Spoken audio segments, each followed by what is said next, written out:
Welcome back. Just before we continue on to the next topic, I wanted to take some time to discuss the whole concept of what's known today as the conversos, or as they were described negatively, the Marranos. Those who had to, because of the Spanish Inquisition in 1492, I'm from Portugal in 1497. Some were killed, and some, of course, pretended to take on Christianity, but continued to live secretly as Jews for many years and, in some instances, generations. What is the status of those today who claim to be from their descendants and claim to be from the conversos' families? Do they need a conversion? Can we accept their status as being Jewish or not? So let's go back right to the beginning and trace it through the Teshuvot from that time all the way through till today. So one of the first to discuss this, perhaps the first, was Rabbi Eliyahu Mizrahi. He wrote the most prominent commentary on Rashi from Constantinople, and he died in 1525. So we're talking relatively close to the actual Inquisition in 1492 and 1497. He died in 1525.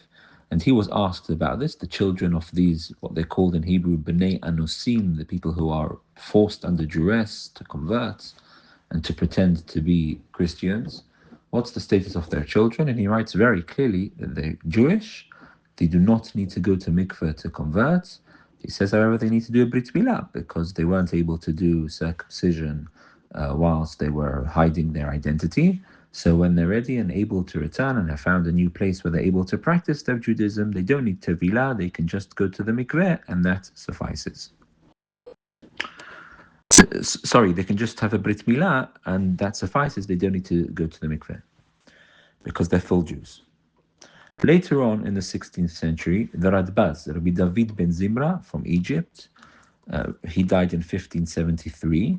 So sometime in the mid 1500s, he was also asked about this, and he again writes very clearly that we can assume that they are still Jewish because the hazakah is, the presumption is that they wouldn't marry non-Jews, they would marry only within themselves.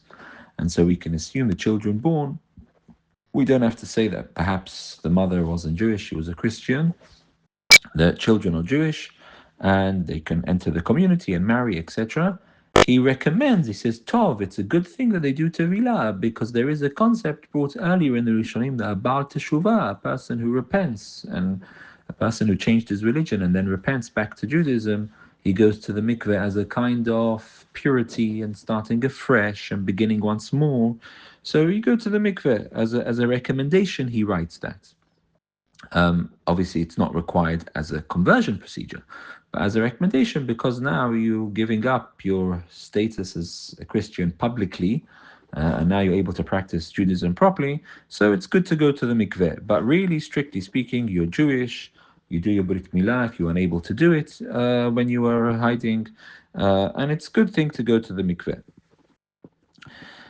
The Tashbetz, Rabbi Shimon Duran, had a grandson also called Rabbi Shimon Duran, and he, at the end of the 1500s, again wrote the same thing. He writes that it's clear from his knowledge that it was repulsive to the conversos to marry non-Jews, and it's clear to him that they all married Jews, and therefore, based on this presumption, that they all marry Jews, again, one can assume that the children of the Anusim who have now come out of hiding and are able to live in other places are now able to become fully Jewish and to marry into the Jewish community.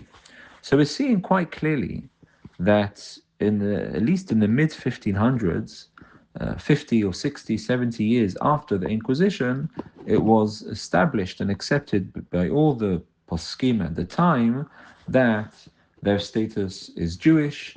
It's recommended that they go to the mikveh, but their status was Jewish.